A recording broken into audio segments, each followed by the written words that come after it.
চাঁপাইনবাবগঞ্জে আওয়ামী লীগ নেতা আব্দুস সালাম সহ জোড়া খুন মামলার আরও 4 আসামিকে গ্রেফতার করা হয়েছে বলে জানিয়েছেন অতিরিক্ত পুলিশ সুপার জাহাঙ্গীর আলম।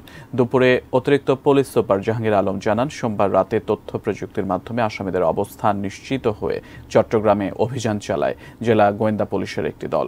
পরে সেখান থেকে তাদের গ্রেফতার করা হয়। গ্রেফতারকৃতদের তথ্য মতে পুলিশ সোমবার রাত ও মঙ্গলবার সকালে শিবগঞ্জের ঢোরবোনা এলাকা থেকে ৩৩টি ককটেল উদ্ধার করে।